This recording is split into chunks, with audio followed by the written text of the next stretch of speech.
মাঝে এমন সময় আমার আল্লাহ পাক পাঠাইয়া দিল ওই আমার আল্লাহর ফেরেশতা জিবরাইলকে, যাও ফেরেশতা তুমি চলে যাও।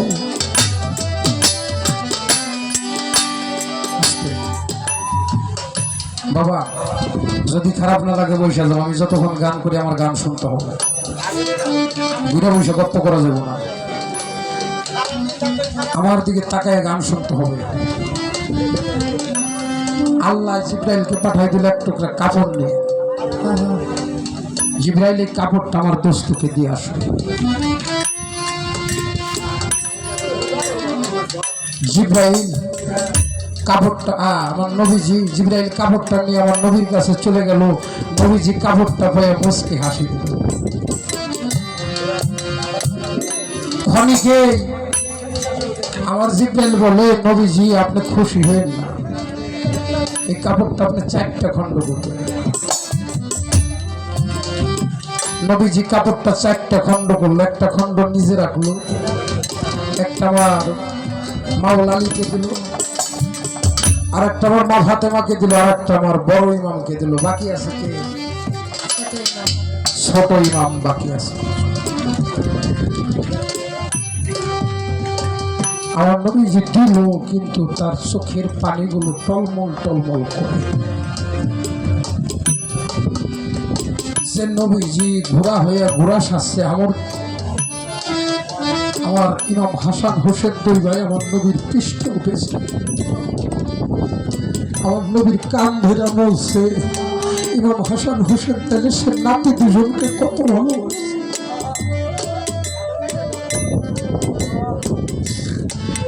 ভালোবাসছে। আমার ফাতেমা জিজ্ঞাসা, বাবা ও বাবা, আমার নবীজি কথা বলে না, বলে বাবা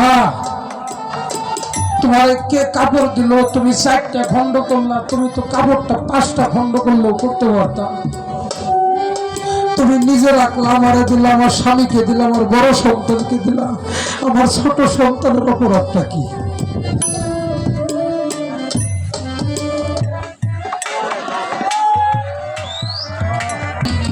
আমার হুসাইনকে দিলা না বাবা, আমার হুসাইনের অপরাধটা কি? আমার নবীজি হাও মাও করে কেঁদে দিয়েছে। বলো মানে এমন কথা জিজ্ঞাসা করলি মা? ওরে মা তুমি যে কেমন করে জবাব দিব আমার কলিজাবি ধরে, কেমন করে দিব জবাব? ওরে মা ওরে যাবো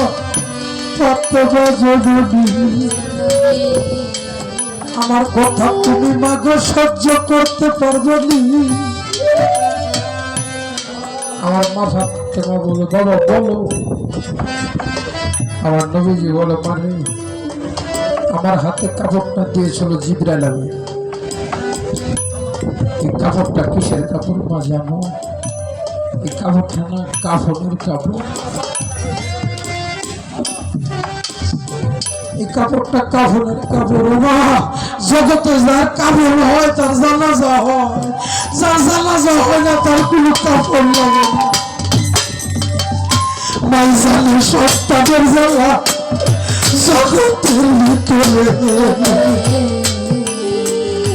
কেমন করে সইব মা সন্তান হারা জ্বালা, এই না সংসারে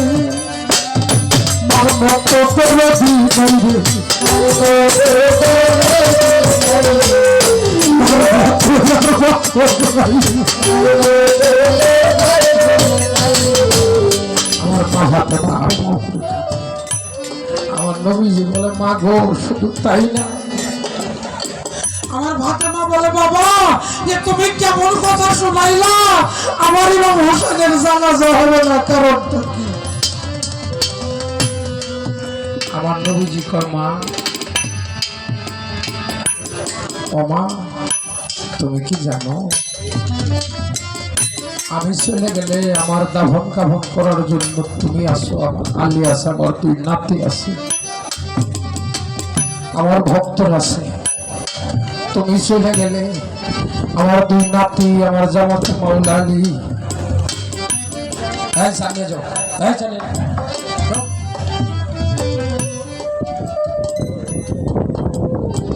তারা তোমার জানাজা দিবে।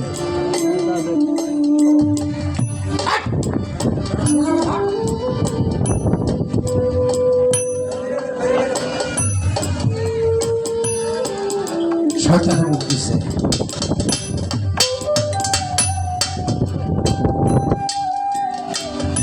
বাবা, আমার হাসান যখন চলে যাবে বিষের যন্ত্রণায় হামাল করে কাঁদবে, আমার হাসানের কাছে যে ভাই বড় ধন রক্তেরই বাঁধব, আমার হাসান যখন বিষের জ্বালায় ছটফট করবে, আমার ইমাম হুসাইন তখন দৌড়ে যাবে, দৌড়ে যে ভাইকে বুকে জড়াই দিল, ভাই তোমার কি হয়েছে, ভাই তুমি এমন করো কেন?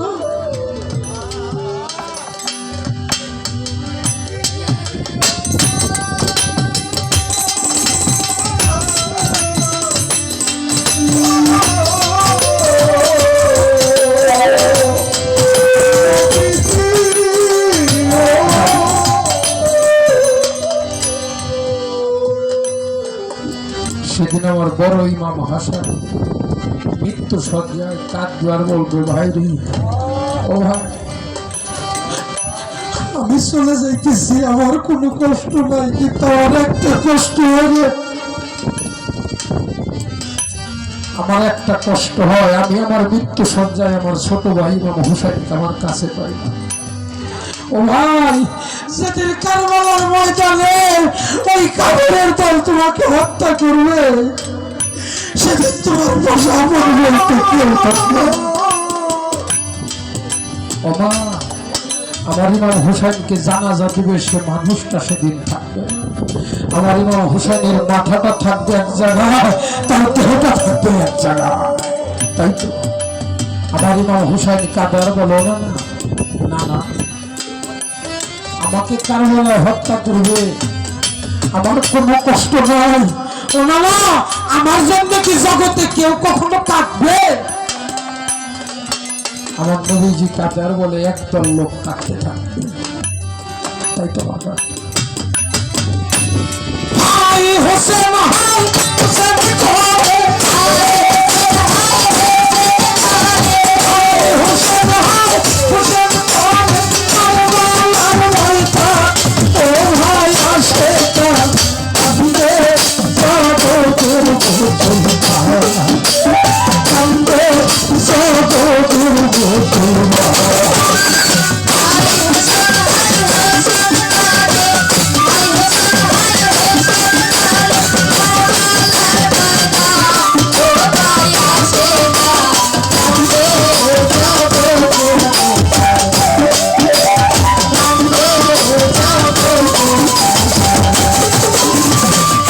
নবীর বংশ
শুধু কবে আইবে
শিশু সন্তান আমার ইমাম হোসেনের ছিল।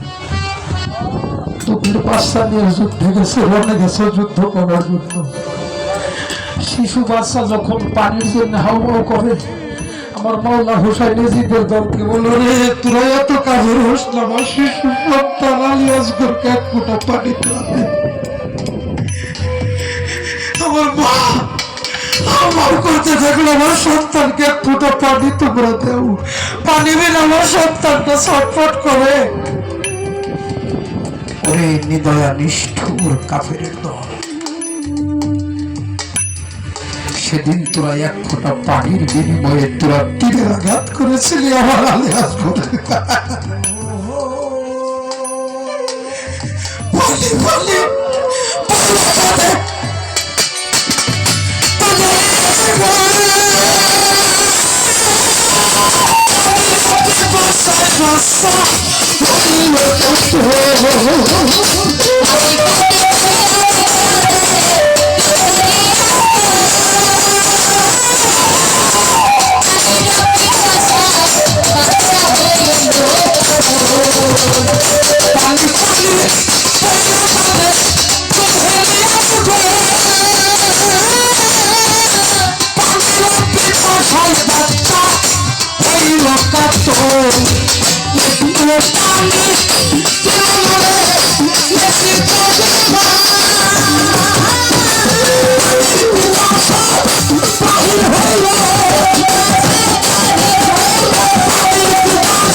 মুসলমান হইয়া তোরা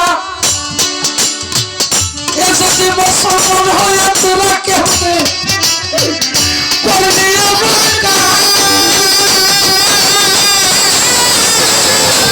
ইতিহাস রাখিয়া গেল জগৎ বদনা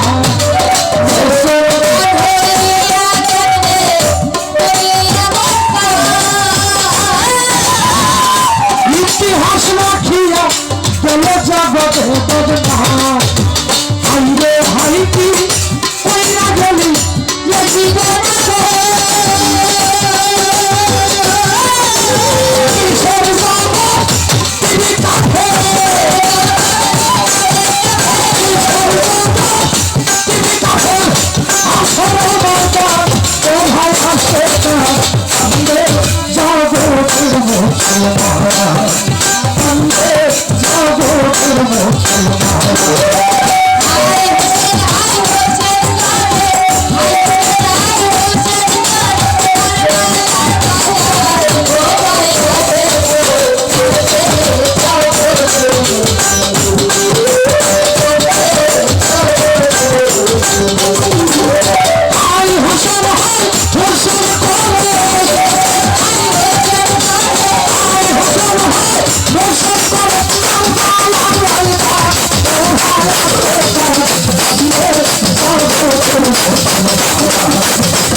I'm